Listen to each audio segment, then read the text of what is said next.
Hello my lovely ladies and welcome back to a new video. In today's video, we are looking at boundaries that high value women have set in place. I hope this video inspires you. So ladies, let's get into today's video.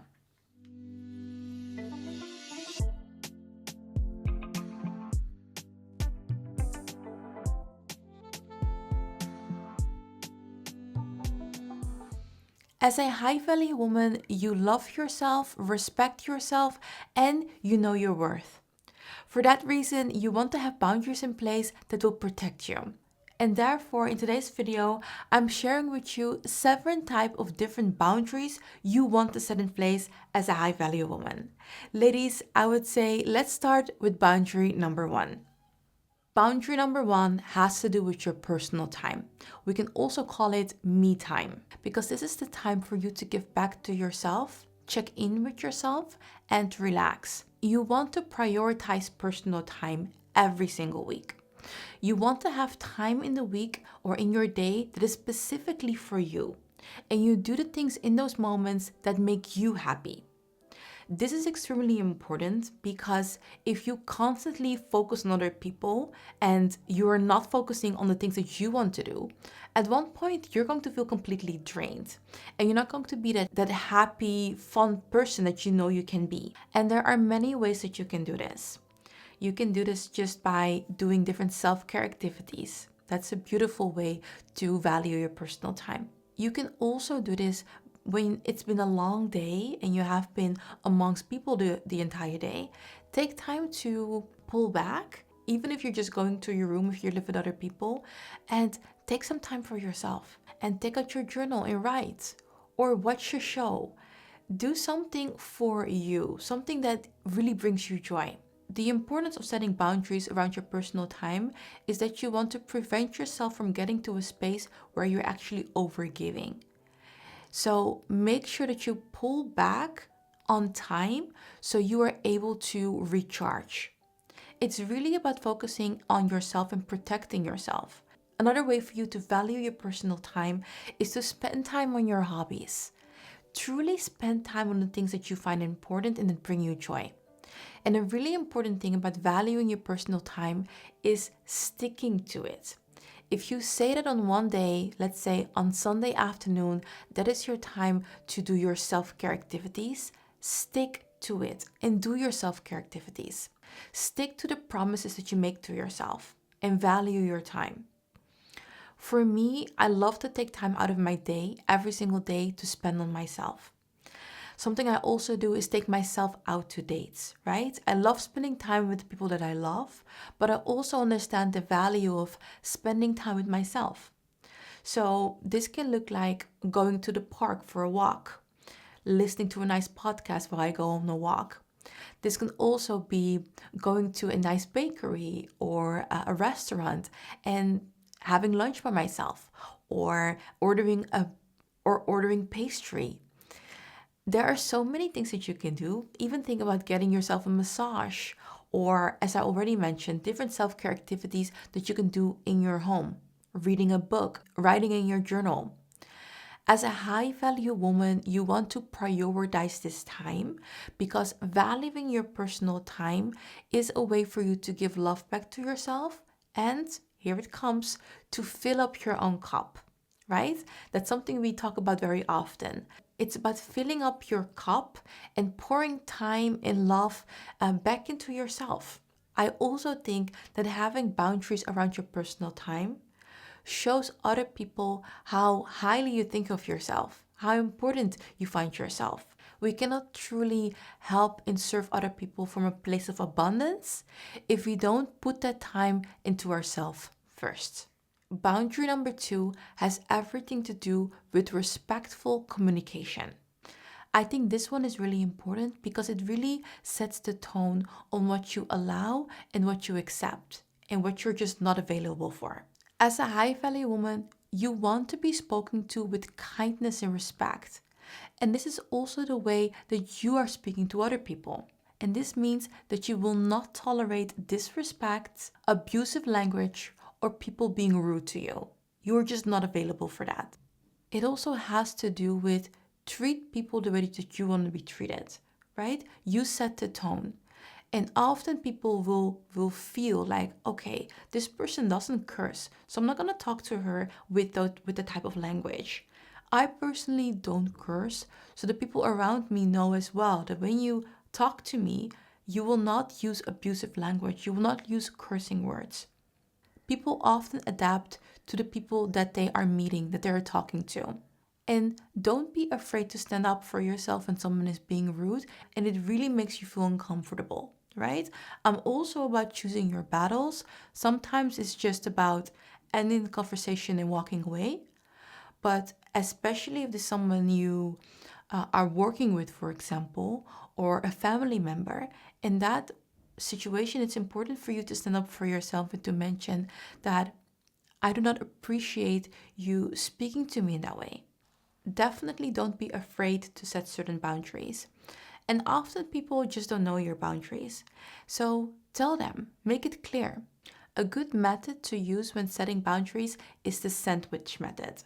I find this is a really subtle and even a more kind way to set boundaries. So with the sandwich method, you actually start off with something positive, then you set the boundaries or you give the feedback, and then you end it with something positive again. So let me give you an example. So let's say you are at work and a colleague is giving you feedback, but the way they're giving you the feedback is quite rude. So this is something that you can say. Peter, you're making a valid point. However, your delivery is quite rude, and I don't appreciate it when people talk to me like that. Please keep that in mind the next time you're giving me feedback. As I mentioned, you made a valid point, and I'm going to keep that in mind for the next time. Thanks for the feedback. Especially in work, always keep it professional, but make sure what your boundaries are and make it clear to other people that they have crossed it. And therefore, I think that the sandwich method is great to use. You can use it in your professional life, in your romantic relationship, your relationship with family and friends. Just start off with something positive, mention the boundary that you have, and then round it up with something positive again. I think this is a beautiful way to set boundaries in a graceful way. Boundaries number 3, relationship expectations. You want to establish clear standards for your relationship, but also in the dating process. Know what your values are, know what your expectations are, and know what your deal breakers are. So when it comes to dating, a boundary could be that you will not accept any last minute dates, or you will not accept a man calling you after 10 p.m., or you will not accept a coffee date. And when you are in a relationship, know what you need to truly feel cherished and loved. A good thing here is to also know your love language. Know how you want to be loved in a relationship. Boundary number 4 is all about having a healthy social circle. High value women carefully pick the people they surround themselves with, so their friends or other people they connect with in a social way. For that reason, you want to also surround yourself with people that think highly of themselves as well, that respect themselves, and that are like-minded. People that have a growth mindset, and these are also people that treat you with kindness and respect, because that's also what they're expecting from you. And these are also people that are able to be honest with you and want you to succeed. And vice versa. Having uplifting and good-hearted people around you is a must as a high-value woman. Number 5, emotional boundaries. This point has everything to do with self-control, self-mastery, being in control of yourself.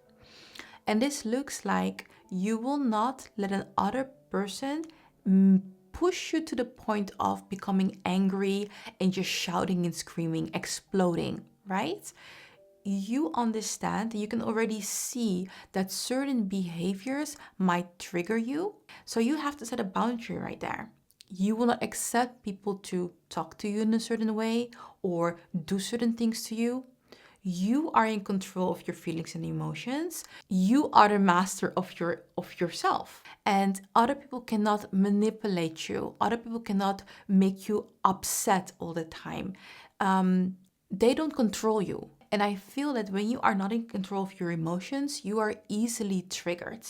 People can say certain things and you get offended or you get really upset. Certain people know exactly which buttons to push when a person is not in control of their emotions and feelings. There's no self mastery there. You want to be in control of your feelings and emotions. You decide how you feel. And that doesn't mean that when something bad happens, you're not going to feel upset or bad. Of course, you are a human. But this specifically has to do with outside circumstances, and you are literally reacting to everything that's happening around you. That, in my opinion, is unhealthy because then you'll be all over the place constantly. I truly believe sometimes you want to be a little bit unbothered. And it might not sound really nice or kind, but we cannot let everything and everybody around us affect our emotion. It's not healthy and it's not good for us. So, being in control of your feelings and emotion is a must as a high value woman. And I actually have a course where I talk about connecting more to your feelings and emotions. And emotional mastery and emotional intelligence is a big part of this course. If you want to learn more about my course, it's called Connecting to Your Feminine Side. The link is in the description box below. Number 6, financial independence. This is another boundary that high value women have in place. I think it's important for women to have our own money and to decide what we do with our money. I think there's a difference between being single and having your own income and focusing, taking care of yourself. Of course, you're going to be independent and having your money. But I also believe that when you are in a relationship, when you are in your marriage, you want to have that sense of financial independence. You want to have that money that is for you. So you decide what you do with that money. You decide if you invest it, if you save it, if you buy something from it. Having financial independence, no matter what type of relationship you are in, is really important. Another part of financial boundaries is also when you are in a relationship. How do you want to split the cost? Do you want to split the cost? Do you believe in 50-50, 80-20? Or do you expect your partner to take care of the costs? Thinking about what you want, what you expect is really important, as this is also a boundary you set around finances. Number 7, professional boundaries. A part of setting healthy boundaries when it comes to your work is about creating a healthy work-life balance. You want to set boundaries around your working hours, so you're able to have time for your family, friends, your hobbies, and relaxation. You want to prevent yourself from overextending at work, which can lead to burnout or having a negative effect on your personal life. Having that work-life balance is one part of having boundaries when it comes to your professional life. The other part we mentioned at the beginning, we talked about using the sandwich method when it comes to getting feedback from a colleague, for example. Unfortunately, another thing that some women have to deal with at the workplace is harassment or sexual harassment. I don't think that the sandwich method is appropriate. You have to nip that in the bud immediately, and you have to be really strict and straightforward when you say something like that. And I actually want every woman to have this boundary.